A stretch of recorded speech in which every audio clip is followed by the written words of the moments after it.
Pour moi, l'aventure, pour la définir, il faudrait que je remonte 15 ans en arrière, c'est-à-dire le jour où j'ai eu cet accident. J'ai appris ce que c'était que le dépassement de soi-même. Et donc l'aventure, en quelque sorte, parce qu'être une personne en situation de handicap, aujourd'hui, c'est l'aventure au jour le jour. Bonjour à tous. Aujourd'hui, notre invité, c'est Philippe Croison. Il habite à Ingrande, dans la Vienne. Il s'apprête à traverser la Manche à la nage. Vous allez voir que pour lui, l'aventure prend des allures d'épopée. Traverser la Manche à la nage, mais d'où vous est venue cette idée? Cette idée, elle est venue quand j'ai eu mon accident, il y a 15 ans. J'étais à l'hôpital de Tours. On venait de m'amputer de ma dernière jambe, j'étais amputé des 4 membres. Et je vois un reportage télé, une femme qui traverse la Manche à la nage. Et cette image me reste gravée dans mon esprit. Déjà, quand mon père vient me voir, tout de suite, je lui dis « Écoute, papa, renseigne-toi sur les prothèses de nage. Je vais refaire de la plongée sous-marine et tout. » Il croyait que le cerveau avait brûlé aussi. Et donc, il s'est renseigné, j'ai repratiqué la plongée sous-marine. Et cette idée est toujours restée ancrée en moi. À chaque fois, j'en parlais à mes proches, à ma famille, ils me disaient « Mais non, mais arrête, c'est pas réalisable ton histoire, c'est incroyable, c'est pas possible. Tu te rends compte ce que c'est comme truc à réaliser. » Et voilà, il y a 2 ans, aussi sur un plateau Un piège. Un petit piège, ouais, on va dire, un plateau de France 3 qui... À la fin de l'émission, on me dit « Alors comme ça, vous allez traverser la Manche à la nage ?» Comme si c'était vraiment du concret. Et là, c'était très, très rapide dans mon esprit. J'ai dit « Oui, effectivement, je vais traverser la Manche à la nage. » Alors que vous aviez évoqué cette idée comme ça, voilà, en l'air avec la en journaliste. expliquant que c'était vraiment dans le fond d'un tiroir rempli de toiles d'araignée et que c'était pas au goût du jour. J'avais cette envie-là forte en moi et j'ai envie de le faire. Elle vous a poussé à l'aventure. On m'a poussé à l'aventure. Voilà, et donc j'ai demandé à Susanna, ma compagne, ma petite chérie, j'ai dit écoute, voilà, ça va être 2 ans difficiles, 2 ans de... on va tout refuser, quoi, rien, à ne pas aller aux invitations, pas d'anniversaire, rien du tout. C'est simplement entraînement, dormir les week-ends et nager. Et elle a dit oui. Et elle a dit oui.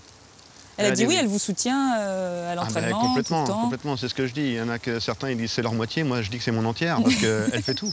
Moi voilà, j'ai pas de bras, pas de jambes, donc elle manage tout le tour, quoi. Faut m'équiper des prothèses, faut m'emmener, faut me ramener. Alors justement, il y a des prothèses spéciales. Hein, Oui, on a fait de la recherche. C'était aussi un des buts après l'histoire de faire le défi, c'était de réaliser des prothèses aux membres inférieurs avec des palmes, comment orienter la palme pour ressembler à peu près à un nageur valide. Elle n'existait pas, cette Elle n'existait pas, non. Donc avec mon prothésiste à Poitiers, Eric Pasquier, on a fait des prototypes.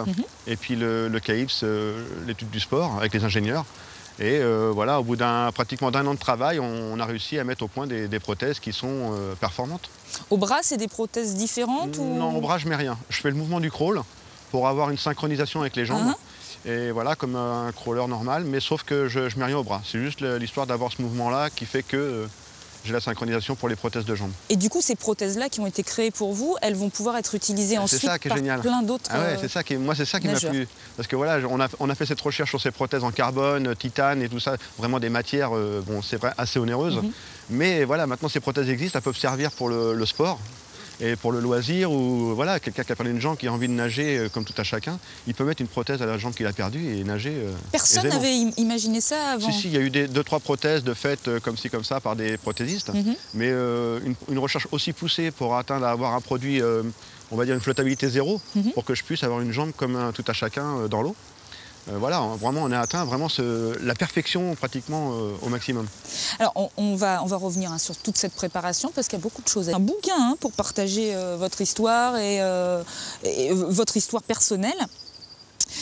Pourquoi vous avez eu envie d'écrire J'ai décidé de vivre? Alors, qui est un bouquin, je le précise, ultra positif, qui est plein d'humour, qui n'est pas du tout triste, qui donne envie de vivre.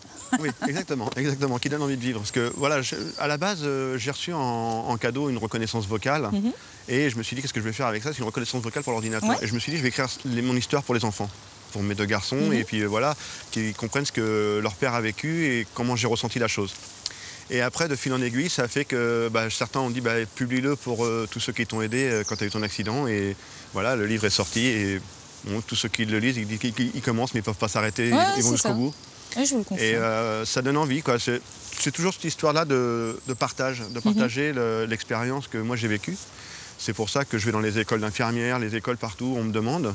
J'y vais pour communiquer qu'est-ce que le handicap au quotidien, qu'est-ce que le handicap dans la vie, et pourquoi moi j'ai décidé de vivre avec ce handicap-là. Ouais. Ça veut dire que ça ne vous gêne pas de reparler de cet accident? Oh non, non, non, du tout. Non, non, parce qu'à chaque fois, bon, il y a des fois, ça fait un petit pincement au cœur. Il y a quand même des larmes qui viennent, parce que c'est un souvenir qui est à la fois terrible et à la fois merveilleux. C'est difficile de dire ça.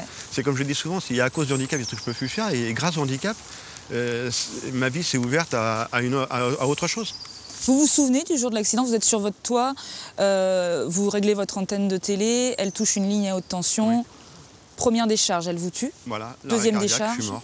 Et deuxième décharge, je reviens à moi, je reviens à la vie. Et là, je lutte fortement à ce que la vie reste en moi. Jusqu'au jour où je me réveille à l'hôpital de Tours, et en étant amputé des 4 membres.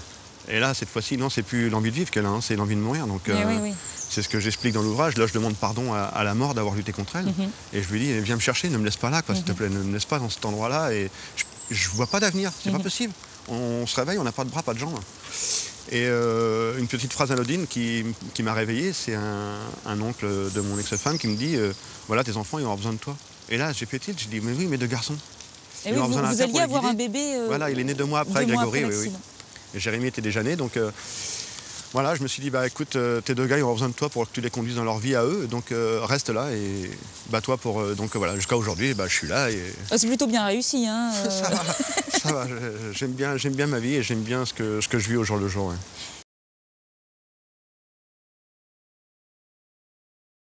Ouais. Quand il dit la phrase, on n'est pas obligé d'être bon, il suffit d'avoir envie, moi à la base, je ne suis pas un grand sportif, je suis un sportif canapé.